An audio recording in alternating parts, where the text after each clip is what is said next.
Bem-vindos ao Falando Nisso de hoje, nesse canal YouTube, com a pergunta aqui de Roberto. Ele diz, Amigo, quem pegou meu papel? Posso saber o que está acontecendo aqui? Isso aqui ficou uma zona? Quem é que está ocupando meu lugar? Meu lugar sagrado? Só porque eu sou meio Tim Maia, agora vem um mentiroso aqui no meu lugar?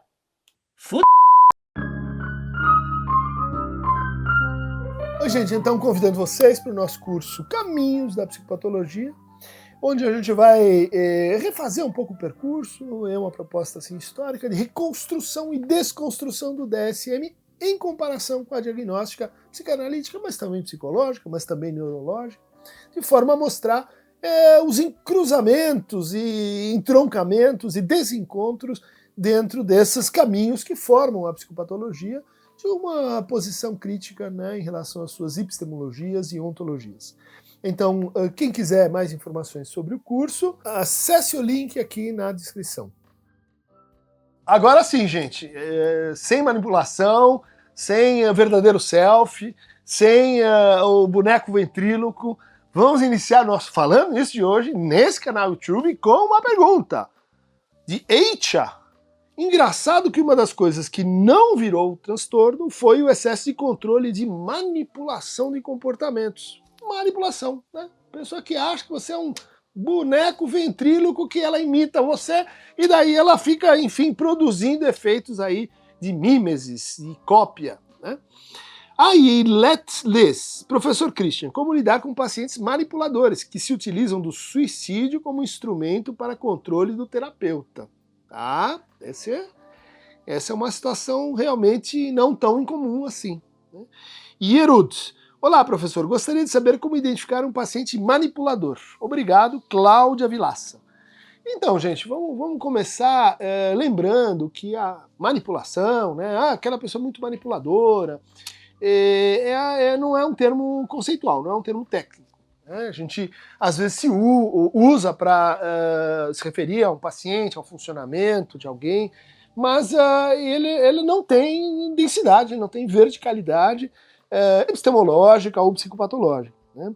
Mas vamos tentar, então, traduzir por que essa palavra ela ganhou tanta força, né? Ela foi se impondo, assim, como a ideia de mães narcisistas, como a ideia de gatilho, né? Que são metáforas, imagens que se ganham força porque estão reconhecendo e falando de formas de sofrimento e formas de interpretação de conflitos. A gente, via de regra, entende que um manipulador é alguém assim que influencia, que controla, que conduz, né, que assim causa no outro um certo espelhamento, né, uma certa aderência, alguma identificação, que leva você a fazer coisas que você, em sã consciência, né, ou seja, você pela sua livre e espontânea vontade, não faria. Então a gente pode dizer, mas se a gente entende o manipulador dessa maneira, a gente vai ter que entender todos os processos de marketing, todos os processos de indução de compra, a gente vai ter que entender todos os processos de propaganda, tudo que acontece na televisão, na moda, na maneira da gente se vestir, na maneira da gente comer, na maneira da gente produzir e reproduzir estilos de vida, né, estilos de consumo, estilos de amor.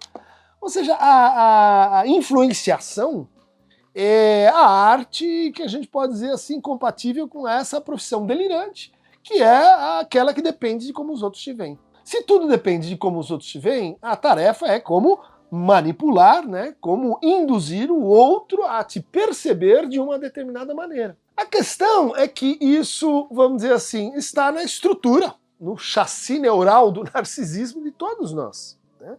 Ou seja, tentar se apresentar de uma maneira assim agradável, amável, dotada de autoridade, transmitir confiança, enfim, são valores dos quais a gente quer se aproximar, inclusive a autenticidade, né? Ou seja, a manipulação ela não pode ser considerada um problema, ela é mais assim uma espécie de descrição ingênua, né, assim genérica, de como a gente interage, né? Olha lá, interação.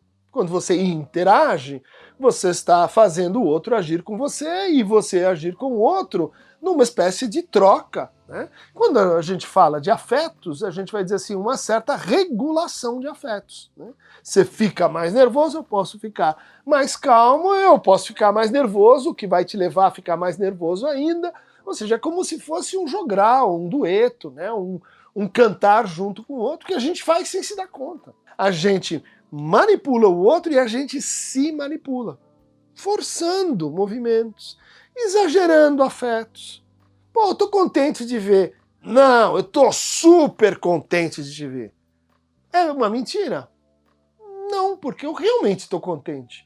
Mas esse exagero, ou essa inibição, né, essa contenção, essa coartação de afetos, de pensamentos, de formulações, ela regula as nossas relações com o outro, né? E essa regulação genérica a gente chama de narcisismo. Puxa, então quer dizer que a pessoa que não consegue fazer isso, né, vamos dizer assim, não consegue praticar os jogos sociais, não consegue praticar os jogos de sedução, os jogos de tratamento de conflito, ela tem uma patologia narcísica, é verdade, né?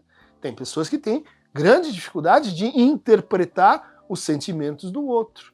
Tem pessoas que têm enorme dificuldade de entender, de nomear o que elas mesmas estão sentindo, né?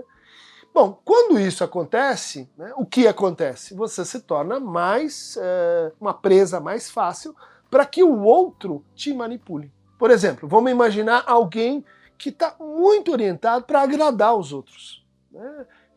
Você vai dizer, ela está querendo manipular os outros, porque ela imagina que agradando os outros vão protegê-la, os outros não vão incriminá-la, os outros não vão confrontá-la. Ela está manipulando, né, da sua maneira.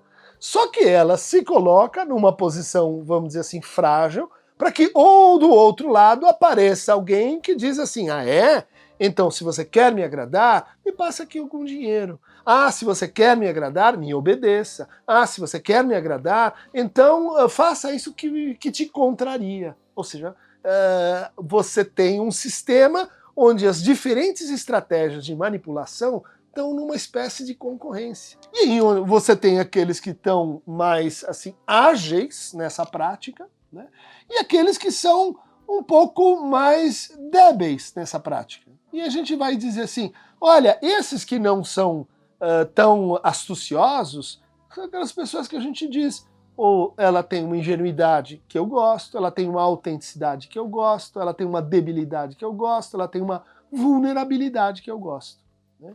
Então, no fundo, a ideia de criticar as manipulações, ela está às voltas com uma espécie assim, de excesso, né, da vida como um ator, né, de a gente se entender como um ator, o tempo todo como um ator. Mas não só um ator que está fazendo um personagem, um ator que se identifica demais com o seu personagem, né, que faz crer demais no seu personagem. E daí o que está acontecendo? Você entra, né, na conversa com o personagem e o ator te manipula, né? Você entra na conversa com o personagem e o diretor te manipula. Você entra na conversa com o personagem, você acredita no personagem e o narrador, o roteirista te manipula. Ou seja, há uma crença, né, que a gente desenvolve quando ama, por exemplo, que é identificar ator e personagem. Que é identificar ator, personagem, diretor e dizer, olha, isso é o que é a essência da pessoa, quando ela é congruente nessas diferentes funções. Bom, esse é aquele que é o alvo fácil do manipulador. O manipulador, ele vai ser aquele que joga com essas funções, né?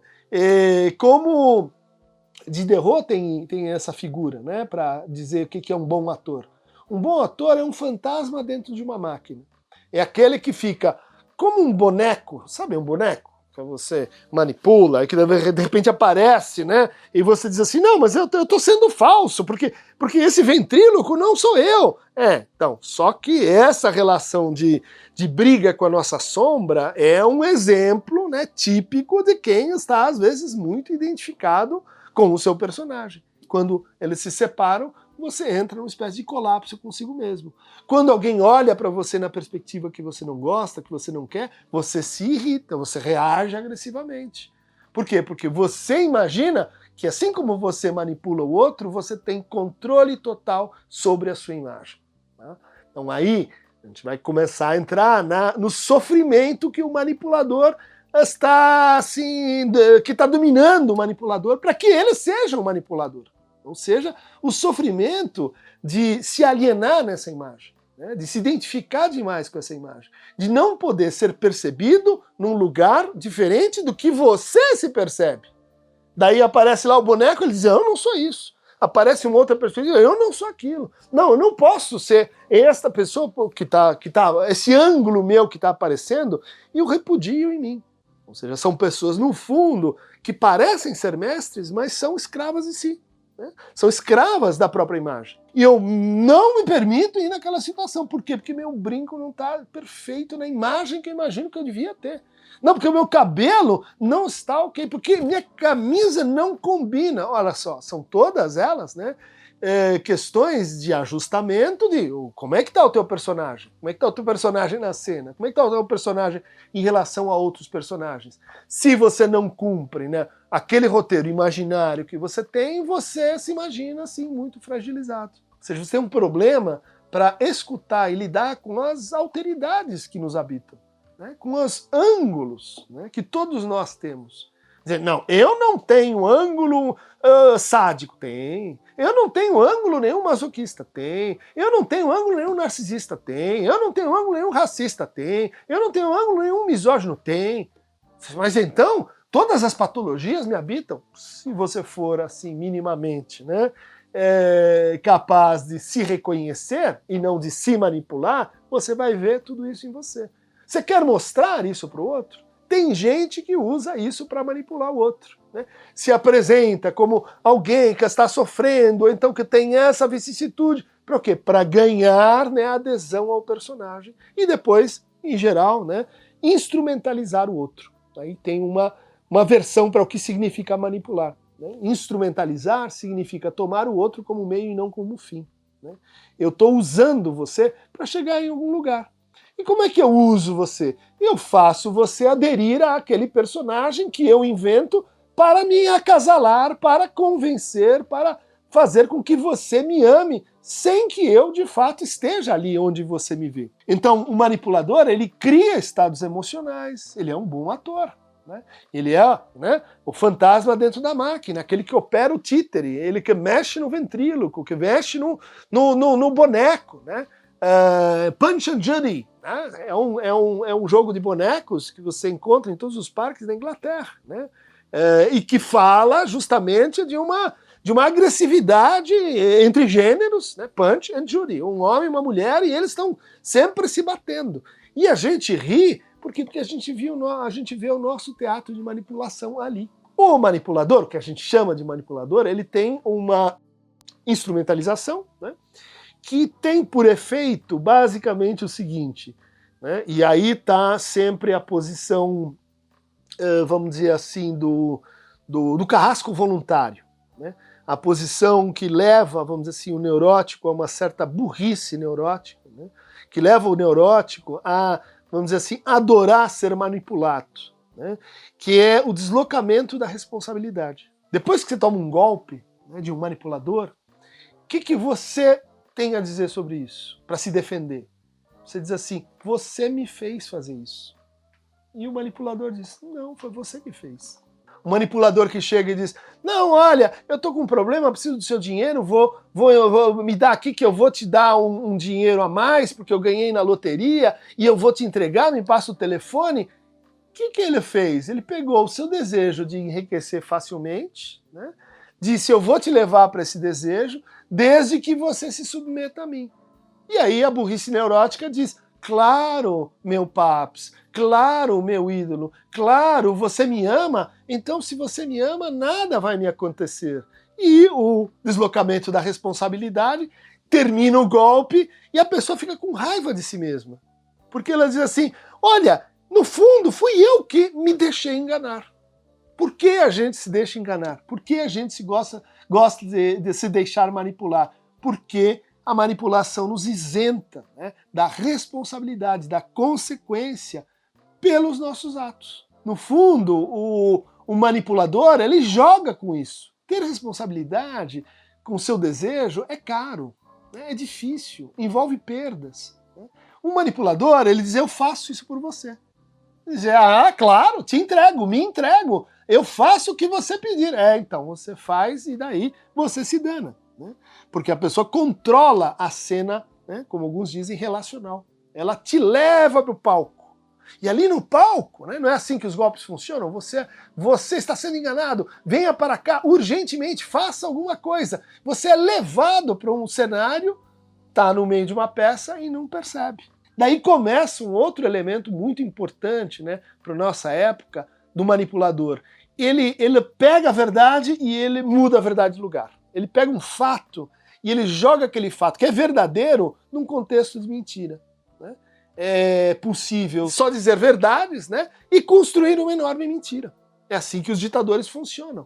Eles não vão mentindo no miúdo. Eles não vão dizendo coisas que são contrafactuais, que são mentiras. Eles vão contando pequenas verdades e você vai se envolvendo com as pequenas verdades e quando você vê, cai numa grande mentira. Então, o influenciar, né, não é necessariamente manipular. Né? Quando a gente diz, esses influencers que ficam levando, né, como diz o quadro do Bruegel, né, o cego conduzindo outro cego para o abismo. Né? Isso, o influenciador, ele no fundo, ele diz para você, quero que você siga por aqui, quero que você siga por lá. Isso não é manipular. Manipular é dizer assim, olha, você vai fazer isso e você vai ficar achando que você está fazendo por livre e espontânea vontade quando eu estou te manipulando, eu estou te fazendo crer na sua própria demissão subjetiva. Persuadir também não é manipular. Né? Aquela pessoa que insiste, etc. Isso é colocar o seu desejo, é colocar em confrontação, mas aquele que é muito insistente, ele põe à prova o quê? O meu desejo. O meu desejo, e o desejo é caro. E é o desejo de dizer não, é o desejo de dizer chega, o desejo de dizer não quero, mas aquele que passa da persuasão para a manipulação, ele insiste, insiste, insiste, e uma hora a gente está assim menos atento e a gente fraqueja. Portanto, manipular implica, né, mãos. As mesmas mãos que fazem o trato, o acordo, fazem a prestidigitação, né? A manipulação de um objeto que desaparece e aparece, né? A ocultação. E sempre a gente tem ali uma assimetria. Né? Você se sente dominado. E isso é estranho, porque você se sente dominado, mas ao mesmo tempo você sabe que foi você que se deixou manipular. Né? É que aquela manipulação, no fundo, ecoa com o nosso desejo de infantilização, de proteção, de demissão subjetiva e assim por diante. Por exemplo, né?